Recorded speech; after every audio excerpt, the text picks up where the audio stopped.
Hello student, welcome to the bio class by sir. आज हम पढ़ेंगे the different part of cell. It means cell organs. आज हम cell organs के बारे में पढ़ेंगे, जिसमें आपको फर्स्ट न्यूक्लियस के बारे में बताएंगे। न्यूक्लियस ये मेनली यूकैरियोटिक सेल्स में प्रेजेंट होते हैं। इन प्रोकैरियोटिक सेल्स में न्यूक्लियस आपका एब्सेंट होता है। सम अदर प्रोकैरियोटिक सेल्स में अगर न्यूक्लियस प्रेजेंट भी है तो वो आपका प्रिमिटिव स्टेज में रहते हैं, मतलब कि वो पूरी तरह से डेवलप नहीं हुए रहते हैं। ठीक है, न्यूक्लियस जो होता है it is discovered by Robert brown इन 1831। सबसे पहले रॉबर्ट ब्राउन ने इसको डिस्कवर किया था 1831। Nucleus is the most important part of cell because he is control all activities and function of cell। Nucleus जो होता है किसी भी सेल्स का सबसे मेन या मोस्ट इंपॉर्टेंट सेल ऑर्गन माना जाता है, क्योंकि न्यूक्लियस को आप सेल का ब्रेन कह सकते हैं। क्यों? क्योंकि न्यूक्लियस जो होता है वो सेल में होने वाली जितनी भी एक्टिविटीज होती हैं जो सेल के अदर ऑर्गन्स होते हैं, जैसे माइटोकॉन्ड्रिया हो गया, राइबोसोम हो गया, गोल्गी बॉडी हो गया, एंडोप्लाज्मिक रेटिकुलम हो गए, लाइसोसोम हो गए, इन सभी सेल ऑर्गन्स के फंक्शन को और सेल में होने वाले जितने भी फंक्शन या एक्टिविटीज़ होती हैं उन सभी को क्या करता है, कंट्रोल करता है।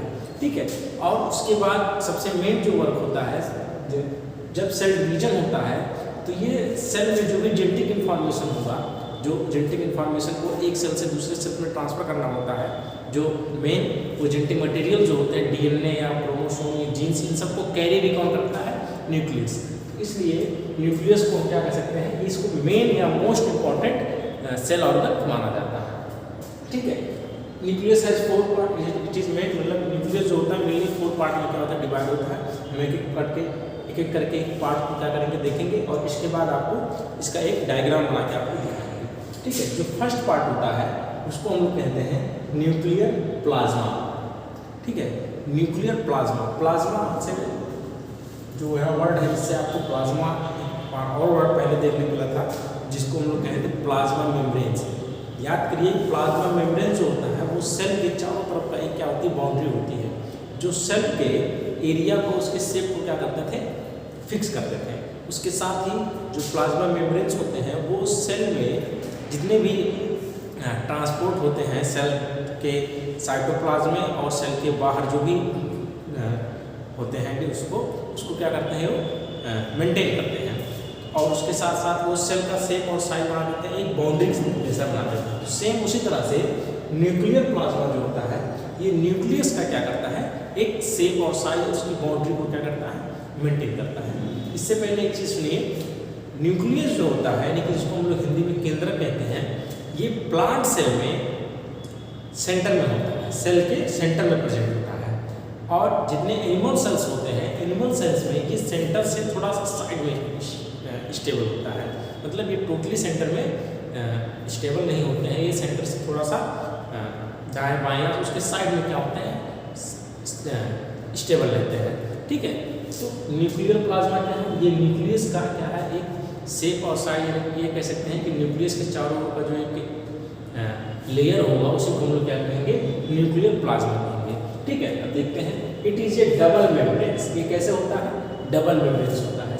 जो प्लाज्मा मेम्ब्रेन्स होता है वो एक मेम्ब्रेन्स होता है, बट प्लांट सेल में प्लाज्मा मेम्ब्रेन्स के अलावा भी सेल वॉल होते हैं। ठीक है, यहाँ हम न्यूक्लियर प्लाज्मा की बात कर रहे हैं। न्यूक्लियर प्लाज्मा जो होता है ये डबल मेम्ब्रेन्स होता है और covered involve around the nucleus. Nucleus को चारों ओर से क्या रखता है, कवर्ड करके रखता है। ठीक है, it is a like plasma membrane of cell. ये सेम उसी तरह से वर्क किया, सेम उसी तरह से इसका फंक्शन या स्ट्रक्चर होता है जिस तरह से आपका सेल के प्लाज्मा मेम्ब्रेन का स्ट्रक्चर और फंक्शन होता था। ठीक, it is absent in prokaryotic cells. Prokaryotic cells में न्यूक्लियर प्लाज्मा जो होते हैं वो एब्सेंट होते हैं। ठीक है, या ये कह सकते हैं कि न्यूक्लियस ही एब्सेंट होता है। बट अगर किसी कोई और प्रोकैरियोटिक सेल्स है, उसमें अगर मान लीजिए न्यूक्लियस प्रेजेंट भी है, तो न्यूक्लियस प्रेजेंट नहीं होता है। न्यूक्लियस के अंदर जो भी लिक्विड भरा होता है वो प्रेजेंट होता है, या जेनेटिक इन्फॉर्मेशन में कुछ जेनेटिक इन्फॉर्मेशन में आरएनए क्या होते हैं, प्रेजेंट होते हैं। ठीक है, तो उसमें न्यूक्लियर प्लाज्मा नहीं होता है। और जो जेनेटिक इंफॉर्मेशन, जो जेनेटिक मटेरियल्स होता है, जिसमें मेनली आरएनए ही होता है, वायरस और अदर प्रोटोजोआ या बैक्टीरिया में जो सब एक तरह से प्रोकैरियोटिक सेल्स हैं, उसमें न्यूक्लियर प्लाज्मा एब्सेंट होता है। ठीक है, तो जो जेनेटिक मटेरियल्स होते हैं, जो मेनली आरएनए होता है, जेनेटिक मटेरियल्स डायरेक्ट साइटोप्लाज्म में क्या होते हैं, मूव करते हैं। मतलब उनका एक फिक्स प्लेस नहीं होता है सेल में कि इसी फिक्स प्लेस में न्यूक्लियस में ये प्रेजेंट रहेंगे। अब अगर आप यूकैरियोटिक सेल्स को देखेंगे तो यूकैरियोटिक सेल्स में सेल के अंदर एक फिक्स प्लेस होता है जिसको हम लोग न्यूक्लियस कहते हैं, और न्यूक्लियस में ही आपका जेनेटिक मटेरियल, चाहे डीएनए हो, आरएनए हो, ये सब क्या होते हैं, स्टेबल होते हैं। ठीक है, इस तरह से न्यूक्लियर प्लाज्मा जो होता है ये ओनली यूकैरियोटिक सेल्स में होता है, ना कि प्रोकैरियोटिक सेल्स में। ठीक है, it is selectivity permeable and regulate the transport of substance between cytoplasm and nucleoplasm। Main जो फंक्शन होता था, जिस तरह से आप देखें कि प्लाज्मा मेम्ब्रेन भी आपका क्या था, सिलेक्टिविटी permeable होता था, जो डिफ्यूजन, ऑस्मोसिस और एक्टिव ट्रांसपोर्ट प्रोसेस के द्वारा जितने भी आपके मटेरियल्स थे, जो भी सेल्स के लिए नेसेसरी मटेरियल्स थे, जैसे ऑक्सीजन हो गया, फूड मटेरियल्स हो गए, ठीक है, इन सबको इन डिफ्यूजन, ऑस्मोसिस और एक्टिव ट्रांसपोर्ट जैसी प्रोसेस से क्या करते थे, सिलेक्टिव सब्सटेंस को एक्सटर्नल एनवायरनमेंट से सेल के इंटरनल एनवायरनमेंट में क्या करते थे, ट्रांसफर करते थे। ठीक है, ये कैसे थे, सिलेक्टिव परमेबल थे। ठीक है, और उसी तरह से सेम उसी तरह से जो आपका न्यूक्लियर प्लाज्मा होता है, ये भी आपका क्या होता है, सिलेक्टिव परमेबल होता है और रेगुलेट करता है ट्रांसपोर्ट ऑफ द सब्सटेंस, जो भी सब्सटेंस को क्या करता है, ट्रांसपोर्ट करता है फ्रॉम किसके बिटवीन में, साइटोप्लाज्म, जो कि सेल का क्या है, लिक्विड है। ठीक है, अब आप देख सकते हैं, जैसे ये आपका क्या हो गया, सेल हो गया, ये न्यूक्लियस हो गया, तो ये आपका क्या हो जाएगा, साइटोप्लाज्म, और ये आपका क्या हो जाएगा, न्यूक्लियोप्लाज्म। ठीक है, ये आपका साइटोप्लाज्म है, ये न्यूक्लियस सेल के अंदर जो एक लिक्विड फुलफिल होता है उसको हम लोग क्या है, मैट्रिक्स होता है, फुलफिल होता है, इसको लिक्विड कह सकते हैं, ये न्यूक्लियोप्लाज्म होता है। और सेल के अंदर जो होता है उसको साइटोप्लाज्म कहते हैं। न्यूक्लियस के अंदर न्यूक्लियोप्लाज्म, सेल के अंदर साइटोप्लाज्म।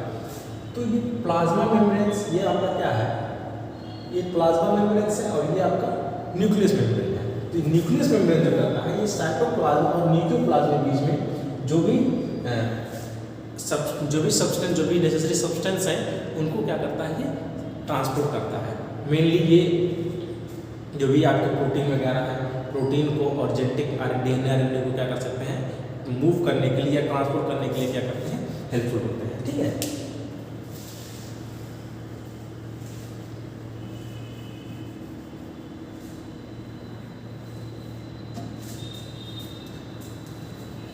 तो regulate the transport of substance between cytoplasm and nucleoplasm. अब यहाँ पे एक वर्ड आप साइटोप्लाज्म का आपको पता है, साइटोप्लाज्म सेल के अंदर जो मैट्रिक्स फुलफिल होता है उसको हम साइटोप्लाज्म कहते हैं, और साइटोप्लाज्म में ही जितने भी डिफरेंट सेल ऑर्गन्स होते हैं वो साइटोप्लाज्म में क्या होते हैं, स्टेबल होते हैं। ठीक है, ये मेनली लिक्विड और प्रोटीन्स, इन सब चीज़ों पे क्या होता है, कंटेंट होता है। और न्यूक्लियोप्लाज्म क्या होता है, तो सेकेंड जो पार्ट है न्यूक्लियस का, वो न्यूक्लियोप्लाज्म होता है। Matrix of the nucleus is known as nucleoplasm. Nucleus के मैट्रिक्स को, यानी कि न्यूक्लियस के अंदर जो ये फुलफिल होता है, जो लिक्विड फुलफिल होता है, उस लिक्विड को ही, उस मैट्रिक्स को ही हम लोग क्या कहेंगे, न्यूक्लियोप्लाज्म कहेंगे। न्यूक्लियस के चारों तरफ जो एक बाउंड्री पाई जाएगी, जो एक मेम्ब्रेन्स पाया जाएगा, जो एक लेयर पाया जाएगा, उसको न्यूक्लियर प्लाज्मा कहेंगे, जो डबल मेम्ब्रेन्स होता है। और ये क्या होता है, प्रोकैरियोटिक्स में एब्सेंट होते हैं, यूकैरियोटिक में प्रेजेंट होते हैं, और ये सिलेक्टिव परमेबल होते हैं, सिलेक्टिव परमेबल होते हैं, जो नेसेसरी सब्सटेंस को साइटोप्लाज्म और न्यूक्लियोप्लाज्म में ट्रांसफर करने में क्या करते हैं, रेगुलेट करते हैं। सेकंड जो है न्यूक्लियोप्लाज्म, न्यूक्लियस के अंदर जो भी लिक्विड फुलफिल होता है उसको हम लोग कहेंगे न्यूक्लियस, न्यूक्लियोप्लाज्म, और ये ट्रांसपेरेंट होता है, इट इज ट्रांसपेरेंट, पोलाइड and semi liquid, totally liquid नहीं होता, सेमी लिक्विड होता है, मेड बाय न्यूक्लियोप्रोटीन, इससे बिल्कुल बना होता है, न्यूक्लियोप्रोटीन बना होता है। इसके अलावा इसमें न्यूक्लियोलस में जो इस कंटेंट न्यूक्लियोलस, न्यूक्लियोप्लाज्म में क्या होते हैं? न्यूक्लियोलस होते हैं, क्रोमैटिन फाइबर्स होते हैं, एंजाइम होते हैं, ठीक है, मिनरल्स होते हैं, आरएनए एंड राइबोसोम। न्यूक्लियोप्लाज्म में जो कैसा होता है आपका? कोलाइड होता है, सेमी लिक्विड होता है और मेनली ये न्यूक्लियो प्रोटीन से मेडअप होता है। इस न्यूक्लियो प्रोटीन के अलावा भी इसमें न्यूक्लियोलस इसके बाद हम देखेंगे न्यूक्लियोलस क्या होता है, क्रोमैटिन फाइबर उसके बाद देखेंगे, एंजाइम फुलफिल होते हैं, मिनरल्स, आरएनए, राइबोसोम एक्सेट्रा, ये सब चीज़ें न्यूक्लियोप्लाज्म में यानी कि मैट्रिक्स में कंटेंट होती हैं, ठीक है। थर्ड जो है वो है न्यूक्लियोलस। न्यूक्लियोलस क्या है? जिस तरह से सेल के सेंटर पार्ट को हम लोग सेल के सेंटर वाले पार्ट को हम लोग न्यूक्लियस कहते हैं यानी कि केंद्र कहते हैं, ठीक है।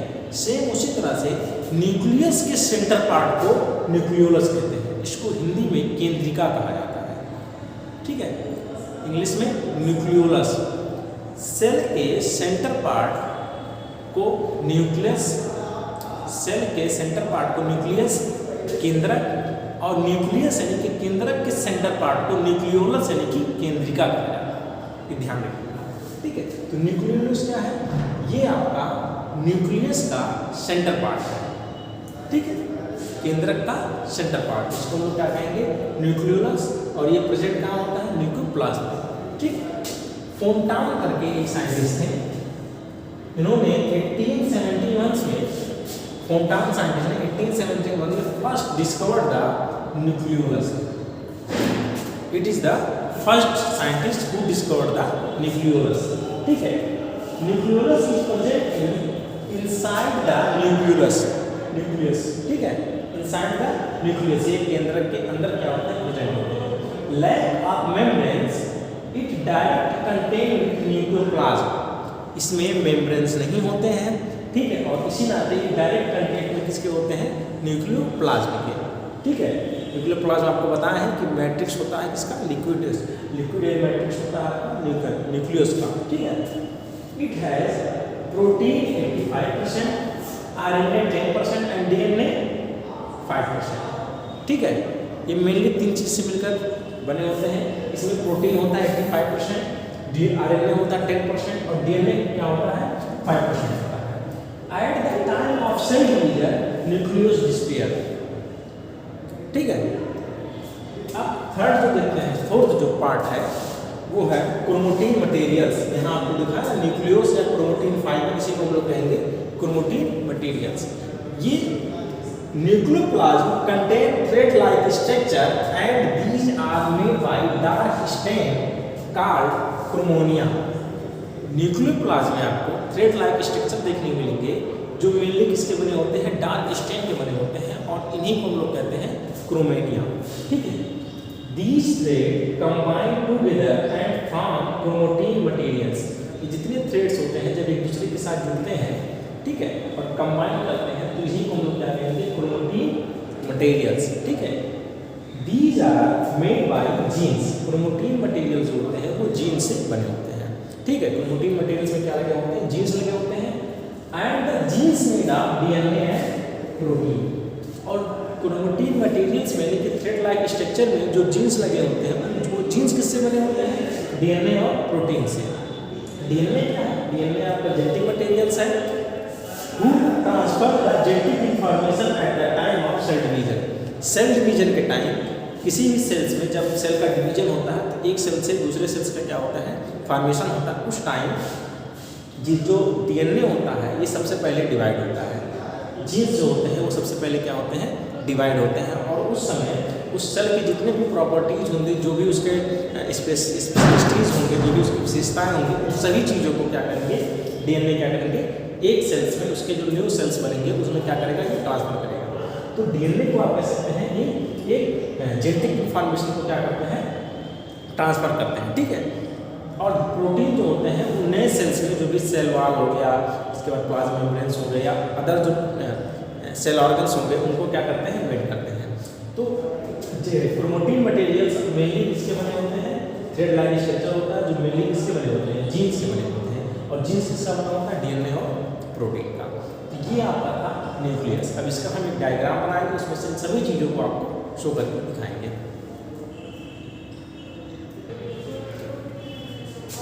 It is the diagram of electron microscope of cell nucleus.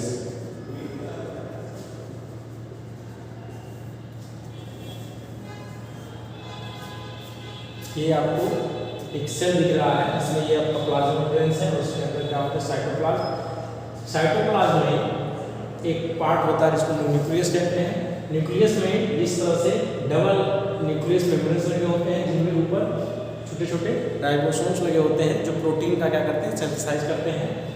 ये डबल न्यूक्लियस मेम्ब्रेन जो होते हैं ये बीच बीच में क्या होते हैं, ब्रेक होते हैं, जिसको हम लोग न्यूक्लियर पोर्स कहते हैं। और न्यूक्लियस पोर्स और डबल न्यूक्लियस मेम्ब्रेन्स के ही कारण जो भी सिलेक्टिव, ये दोनों कैसे होते हैं, सिलेक्टिव प्रीमेबल्स होते हैं, जो मेनली जो सब्सटेंस होते हैं उस सब्सटेंस को साइटोप्लाज्म और न्यूक्लियोप्लाज्म में क्या करते हैं, ट्रांसफर करते हैं। ठीक है, डबल न्यूक्लियस मेम्ब्रेन के अंदर क्या होते हैं, न्यूक्लियोप्लाज्म भरे होते हैं और इसमें एक भी क्या होता है, न्यूक्लियोलस होता है। ठीक है, और न्यूक्लियोलस के चारों तरफ क्या होते हैं, छोटे छोटे आपके क्रोमैटिन्स फाइबर लगे होते हैं। इस तरह से आपका न्यूक्लियस शो करता है एक सेल्स में। अब फंक्शन देखिए तो न्यूक्लियस का जो मेन फंक्शन है, फर्स्ट फंक्शन है, nucleus is the most important organ, he is the control and regulate the all biological process of cell. Cell में होने वाले जितने बायोलॉजिकल प्रोसेस है उन सभी प्रोसेस को क्या करता है, न्यूक्लियस कंट्रोल करता है। ठीक है, इसका फर्स्ट हो गया। सेकंड जो होता है ये क्या करता है, ये जेनेटिक मटेरियल्स को कंटेन करता है। ठीक है, मेनली डीएनए, आरएनए, ठीक है, जीन्स को क्या करता है, कंटेन करता है। और ये रिस्पॉन्सिबल होता है जेनेटिक इंफॉर्मेशन को एक सेल से दूसरे सेल में ट्रांसफर करने का। ठीक है, थर्ड जो होता है सेल डिवीजन के टाइम, सेल डिवीजन के टाइम ये क्या करते हैं, अपने आप को जीन्स जो होते हैं अपने आप को डिवाइड करते हैं और सेल जो एक न्यू सेल्स का फॉर्मेशन होता है उस सेल्स में या एक न्यू बॉडी को बनाने में, ग्रोथ करने में क्या करते हैं, ये आपके यूजफुल होते हैं। ठीक है, तो ये दो तीन मेनली क्या है कि न्यूक्लियस के मेम्ब्रेन्स हैं, सॉरी न्यूक्लियस के फंक्शन हैं। ठीक है, तो आई होप आपको ये वीडियो अच्छा लगा होगा। ठीक है, अब मिलते हैं नेक्स्ट वीडियो में।